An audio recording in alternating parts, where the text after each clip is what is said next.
This is the Night Wolf howling at you, and today we're going to be taking a look at the Masters of the Universe He-Man figure, the most powerful man in the universe, this one based on the upcoming live-action movie. And as we look at the front of the package right here, we already see that all he comes with is the Power Sword, the new design for the Power Sword. And he's the same cost as the regular ones. We turn the box around, and I just want to note here, there's a scratch going through here. It's in such a weird area though, because let's be honest, this is from Target, and I would say at least 40% of the items I order from Target always have a line scratched into them, because whoever cuts open the boxes just doesn't give a crap. But I would have expected that line to be in the middle, not on the side. So that's kind of weird. I guess maybe someone just wanted to damage the box, maybe. Here we just see He-Man holding up the Power Sword, looking like it's going through his transformation. Maybe he's getting ready to turn Cringer into Battle Cats. And we get the little clip here that says, He-Man, the most powerful man in the universe, the champion of Grayskull battles Skeletor and his minions as he seeks to restore Eternia to its former glory. Well, let's go ahead and open this sucker up, shall we?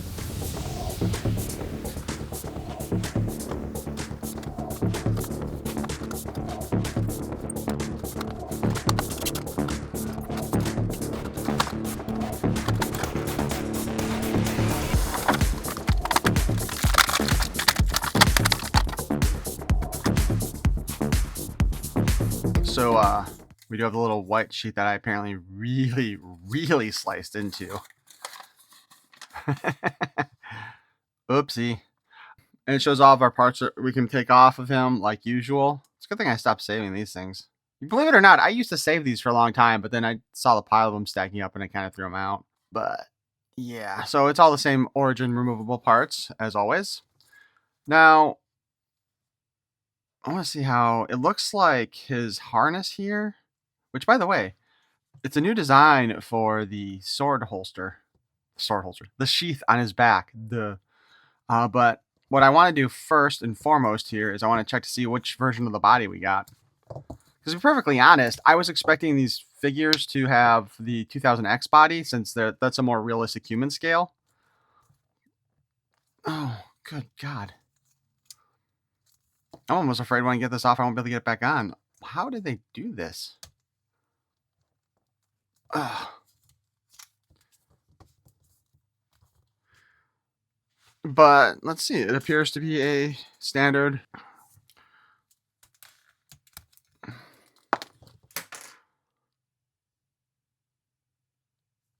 Yeah, it appears to just be the standard Origins body and not the 2000X version.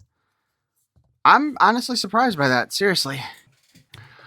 So yeah, this He-Man does appear to just be using the standard Origins body. Which again, I honestly was expecting it to be the 2000X body, or Thundercats body, if you want to put it that way. Just because, again, that's got more natural looking human proportions.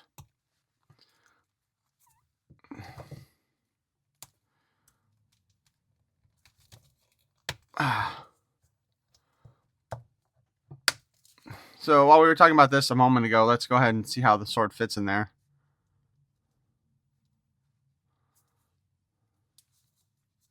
You know, that actually looks pretty nice, I'll be honest with you. Although it does appear that the parts that's holding on to it are actually up here at the... Oh God, I can't remember the name of this now again. Shit. What are these called on a sword? If you know, just let me know. There's a small groove in here. Very slight groove. Like I said, pommel. I think that's the pommel. That's where it holds on to it, really, to hold it in place. And it does a really good job of it. And it fits more naturally looking on his back, unlike, say, some of our original cartoon collections on the Filmation one.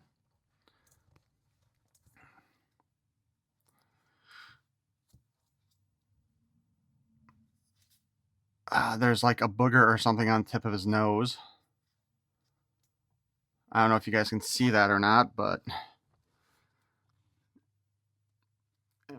I think it's like a flat spot with a little bit of darkening there.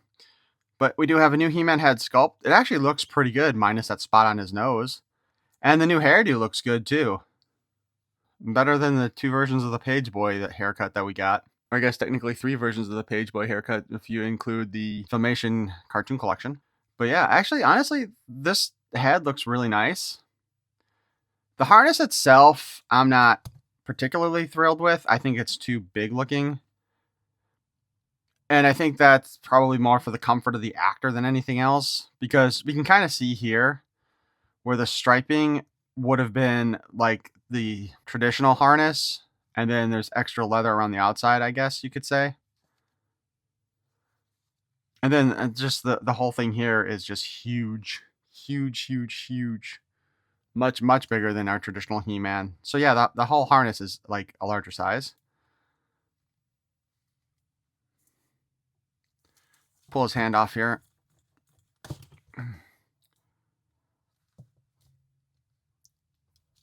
It does appear as if the bracers are part of the forearm and just painted on. I was kind of hoping it would be one of those situations where those were removable also.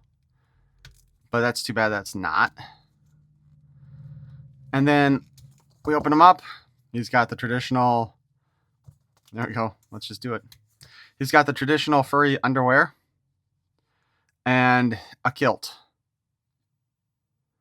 which I would say the kilt was made popular in the 2000X cartoon. I'm honestly surprised that they painted this as well, because out of all the ways that some of these companies cheap out, that would have been the most obvious choice for this figure. Would have been not painting the belt on the diaper. So articulation-wise, his head is on a ball joint. You can spin around, you can look up, and you can look down, and you can look up and sideways, and cock his head a little bit like he's thinking. Arm hinges up and down, spins around, stretches out, elbow, single joint with a pin so we can spin it. Hand spins around, and the right hand has the hold the sword aloft articulation, or as we could say, the vertical articulation, the up-down. So we can get him to hold his mighty sword up high. It's too bad we don't actually have a head that can look up at the sword while he's holding it up, like, or at least better than that. God, that spot is really starting to annoy me. Waist 360. There are cuts in the kilt here so that we can kick forward. Only about that far, which is about traditional for Origins. And about that far back, again, standard Origins. Knee bends at a little less than 90. And then we have a spin at the boot. And a hinge at the foot. And a spin there too for the peg. Now we have the boot design here also, which more likely with these figures again, they didn't paint any of the clasps here, which is more of the cheapness. Like, I would rather have had these clasps here painted silver than the belt on the diaper. But it does look like, when you look at this, there's lots of different little protections here that probably are different coloring. So who knows, maybe at some point I can get another one of this figure and just paint some of that stuff. Though, as you may have noticed, I don't think I've ever done a figure painting video on my channel, so that seems unlikely. Oh, shit. It looks like I did some damage to the fingers here while trying to put the sword in his hand. Yep. So I've caught that part of the finger and bent it in, so we've got some fatigue going on there. This has been an ongoing issue, though, with a lot of Masters of the Universe figures with putting the weapons in their hands, is getting them in place. Well, this is interesting, too, because this finger here, I don't know, maybe it pulled off, but the trigger finger itself is not fully attached to the rest of the hand either.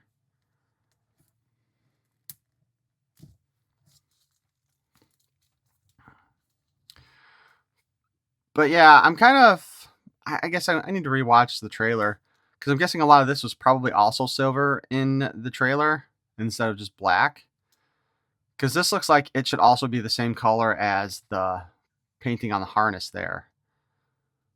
So again, okay, let's just say we don't want to paint the boots, but if these were silver in the trailer, which I think they were, not 100% sure, they should probably have painted that silver instead of the belt on the diaper. So strictly speaking on this one, I really do like the figure itself overall. And I think part of the issues that I have, again, just come from the design choices, probably for the comfort of the actor wearing the outfit. The only other thing that, again, I still kind of question is why they went with the standard Origins body and not the 2000X body for this. Because the 2000X one does look more natural, let's be honest, than the vintage style body does, and probably would have fit the actors better. But I'm going to make this theory here right now on it, and I think it may have more to do with the female characters than the male characters. Because as we know, the 2000X female body has much more shapely than the Origins female bodies are, and they may have done that so that the actresses have less boobage showing, I guess. Because if we're being perfectly honest, both the women being shown in here don't look like they're too top heavy. No offense to either one of these really beautiful women, but I just wanted to put that out there as maybe that's part of the reason why they picked the vintage style the Origins body instead of the 2000X body, which again just looks more natural overall. But I'm really hoping that this movie turns out to be good and not bad. Like, even if it turns out to be decent and just not bad, I would be pretty happy. As I generally say, if somebody asks, I am hopeful, but I have my concerns. And with this, from everything we see in the trailer also, all three of the trailers at this point, it seems pretty obvious that there's not going to be any secret identity for He-Man in this universe. So that's kind of sad too. I think I've once talked about what I would have done for a He-Man movie, but maybe I'll do another video on that specifically at some point. But as far as his figure goes, I think he's excellent. I would like to see the harness modified a bit for the figures, but since it does cover up way too much of his body and just looks a bit awkward on the figure itself. But aside from that, this really is a nice He-Man figure, and I think I will probably be adding all of the Origins figures to my collection sooner or later. I still haven't fully decided what I want to do about the Chronicle series of figures, especially the movie ones, but hey, these Origin style ones are very nice. But why don't you guys let me know what you think of this figure in the comments below, and are you looking forward to this movie or not? But if you enjoyed this video, please feel free to call upon the power of Grayskull to hit that like button. And if you want to hear more of my nonsense in the future, you can subscribe. Perhaps just tap on that notification bell. I thank you for watching. Peace and love. You know, it occurs to me, if you're listening still, that I think they recently reissued the He-Man and Skeletor for Origins, which kind of silly considering how long the two of them stayed on the shelves for long. But I wonder if the new version has the vertical hand for the sword. I mean, they did finally make one for Origins, and it's on a few of the figures, but we don't have an actual original He-Man like that, just variations.